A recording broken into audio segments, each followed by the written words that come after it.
ज्योत्सना जी और उनके पति जीवन की सारी जिम्मेदारियां पूरी कर चुके थे। पैसे की कोई कमी नहीं थी, तो घूमना फिरना भी लगा रहता था।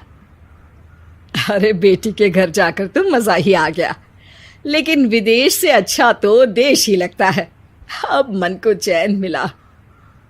अरे लेकिन वहां की औरतें देखिए, कितनी फिट, स्मार्ट और चमकती हुई। आदत से तो बाज नहीं आओगे आप। अरे मजाक कर रहा हूँ यार। अच्छा मैं जरा बाजार होकर आता हूँ। पति बाजार जाता है, जहां उसे एक अजीब सी दुकान दिखाई देती है। अरे ये क्या बात हुई? अंदर आओ 50 के, बाहर निकलो 40 के। हम आपकी 10 साल उम्र कम करते हैं। अरे ऐसा क्या करते हैं भला? जरा अंदर जाकर ही देख लेता हूँ। अंदर एक सुंदर सी लड़की खड़ी होती है। सुंदरी जी, ये क्या दुकान है? जरा जादू हम पर भी तो चला दीजिए। यस सर, आपको हमारी एग्जीक्यूटिव एक डेमो के लिए अंदर ले जाएगी। आप अंदर जाएंगी तो आप खुद ब खुद समझ जाएंगी। पति अंदर जाता है, जहां सेल्स गर्ल मिलकर पति को नकली बाल, नकली दांत, रंग बिरंगी कपड़े के साथ रंगीन चश्मा लगा देती है। देखिए, अब खुद को शीशे पे देखिए और बताइए सर। हाय दयो, ऐसे तो मैं किसी हीरो से कम नहीं लग रहा। दे दो, सारा सामान पैक कर दो। पति खुशी खुशी वहां से निकल जाता है। घर आकर वो सारा सामान छुपा देता है। फिर अगली शाम। सुनो, मैं वॉक पर जा रहा हूँ। इस वक्त? अरे नाती पोतों को वीडियो कॉल करके बात तो कर लो। अब हाँ, आकर करता हूँ ना, पक्का पक्का।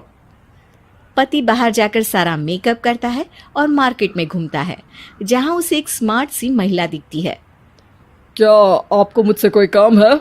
नहीं नहीं, आप तो बहुत हैंडसम हैं। थैंक्स। वैसे आप भी कम नहीं है। वैसे क्या उम्र होगी आपकी? लगता कितने का हूँ? 40 के तो पूरे लगते हैं। अब क्या था, 50 साल के पति को कोई 40 का बोल दी तो। वैसे तो कम का हूँ, लेकिन टेंशन के कारण थोड़ा उम्र में बड़ा देखने लगा हूँ। ओह सच्ची? आप 40 के पूरे नहीं हो? अरे छोड़िए ना, चलिए मैं आपको कॉफी पिलाता हूँ। यहाँ की कॉफी काफी शानदार होती है। दोनों में दोस्ती हो जाती है और फिर चल पड़ता है सिलसिला रोज रोज के घूमने फिरने और मजे करने का। अब सारा दिन पतिदेव फोन पर। अरे नाश्ता तो कर लीजिए, क्या सारा दिन फोन पर लगे रहते हैं? अरे यार, जरूरी काम कर रहा हूँ मैं। रिटायर हो, पेंशन मिलती है, कोई काम नहीं है, फिर कौन सा जरूरी काम आन पड़ा आजकल? अरे एक प्रोजेक्ट के सोशल नेटवर्किंग का काम है, उसी पर काम कर रहा हूँ। ठीक है, चलो अब नाश्ता कर लो, देर हो रही है। पति अपना नकली सारा सामान बिस्तर के पास छुपा कर सोता, सुबह चुपके से पहनकर बाहर जाता और घर आने पर उतार देता। एक दिन पड़ोसन कहती है, अरे ज्योत्सना बहन, तुम लोगों के घर कोई हैंडसम सा आदमी रहने आया है क्या? अरे कहाँ यार, मैं और ये दो ही तो लोग हैं घर में। हैंडसम सी शक्ल देखे तो मुझे भी जमाना हो गया है। अरे पता नहीं, वो जाता तो तुम्हारे ही घर में है, क्या पता कौन होगा। अरे तुम्हारी उम्र हो रही है ना, और भाई साहब को भी गए 5 साल हो गए, शायद इसीलिए अब सारे हैंडसम नजर आ रहे होंगे। पड़ोसन भी ज्योत्सना की बात पर मुस्कुराकर वहां से चली जाती है। एक दिन, अरे सुनो जी, बहू बेटा और पोता आ रहे हैं, कुछ दिनों के लिए वो हमारे साथ ही रहेंगे। अरे शिट यार, ये क्या है? बेटे ने तो कर ली शादी, अब क्या करने आ रहा है यहाँ पर? अरे कैसी बात कर रहे हो जी, इस उम्र में तो माता पिता तरसते हैं कि बच्चे आकर साथ रहे, लेकिन आप है कि।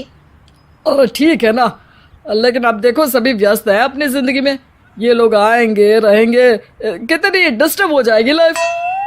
कैसी बात कर रहे हो? अरे जैसे बहुत हैपनिंग है ना तुम्हारी लाइफ, तो जो बच्चों के आने से डिस्टर्ब हो जाएगी। अरे दिन काटने मुश्किल होते हैं, बच्चे आ जाएंगे तो थोड़ा दिन रात पता तो चलेगा।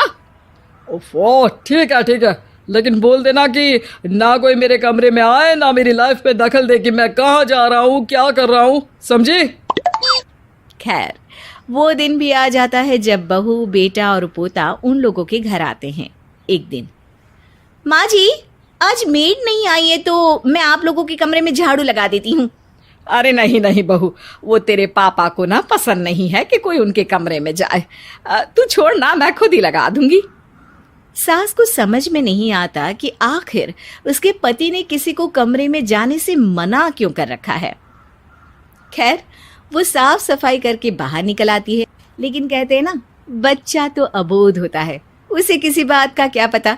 वो खेलते खेलते दादा के बिस्तर तक पहुंच जाता है और बाहर ले आता है दादा का वो सारा सामान जो वो लगाकर घूमते थे। ज्योत्सना की नजर उस सामान पर पड़ती है। वो बच्चे से पकड़कर कमरे में लाती है और पैकेट खोलकर देखती है। हाय रे दैया, ये क्या? लग रहा है कि आजकल ये प्रोजेक्ट नया मिला हुआ है। बेटे बहू के जाने के बाद ज्योत्सना सोचती है कि वो बात करेगी, लेकिन फिर अरे खुद से बात करूंगी तो मुकर जाएंगे। पता लगाना होगा कि माजरा क्या है। कुछ दिनों बाद, अरे यार, ये बच्चे लोगों के आने से लाइफ ना बड़ी डिस्टर्ब सी रही। मैं कुछ देर के लिए वॉक पर जा रहा हूँ, आराम से आऊँगा 2-4 घंटों के बाद, ठीक है? मैं क्या सोच रही हूँ कि मैं भी आपके साथ चलती हूँ। अरे थोड़ा रिलैक्स मैं भी तो हो जाऊं। हाँ, पड़ोस वाली बुढ़िया के साथ नीचे पार्क में जाकर वॉक करके आ जाओ। अच्छा जी, तुम कार से लॉन्ग ड्राइव के मजे लो और मैं पड़ोस की बुढ़िया के साथ। पति नहीं मानता और अपना पैकेट और कार लेकर निकल जाता है। रास्ते से वो उस महिला मित्र को फोन करता है।